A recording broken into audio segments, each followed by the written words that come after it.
The president claims that he's going to try to compromise now with Republicans on a plan to raise taxes. But remember, a majority of Republicans pledged to never support a tax hike, signing an agreement with anti-tax advocate Grover Norquist. And Grover Norquist is my guest this morning. Good morning to you. Good morning. So what does this do to the plan or the pledge that many Republicans signed with you? Well, to start with, nobody signed any pledge with me. The pledge is to the American people. Americans for Tax Reform, my organization, shares it with all candidates, Republicans and Democrats. But the pledge is to the American people and to the people of their district. We have twice now had an argument with Obama about his interest in raising taxes to cover his overspending.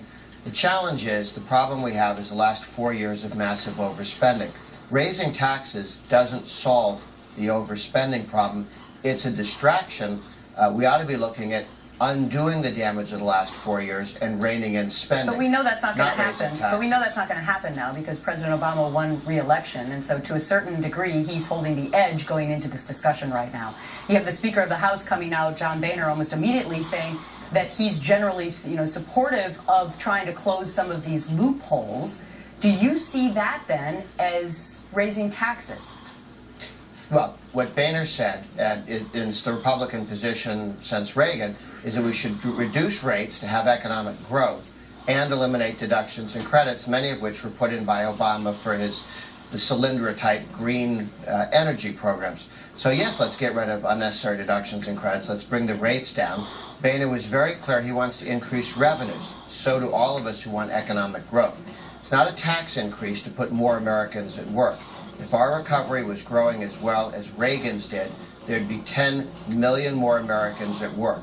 We need to go back towards Reagan lower marginal tax rates and grow the economy.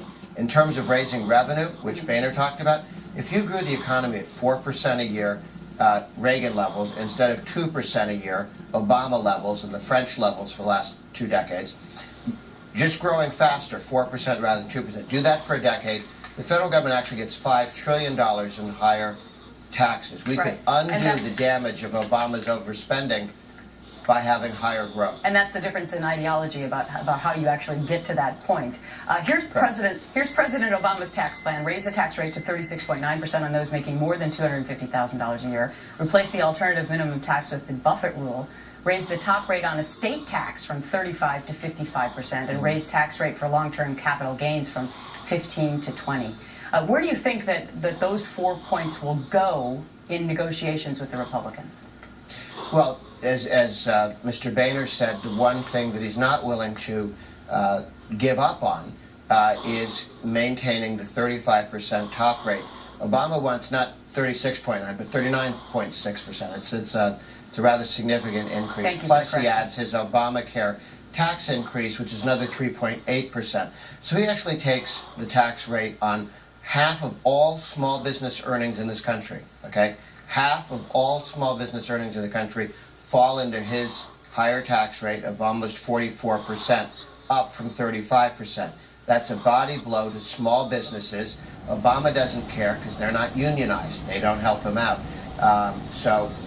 We need to protect the country from that damage while we focus on what really matters, which is reducing spending.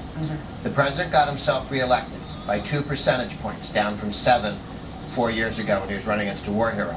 The Republican House just got itself reelected, running on the Ryan plan, which actually reduces spending $6 trillion over the next decade, brings the budget into balance, and reduces taxes. The Republicans have a plan. The president doesn't have a plan written down that even comes close to balancing the budget. Yep, but he was reelected, and so it'll be interesting to see where this goes when the discussions start 6 weeks before the fiscal cliff. He was reelected not to be Romney.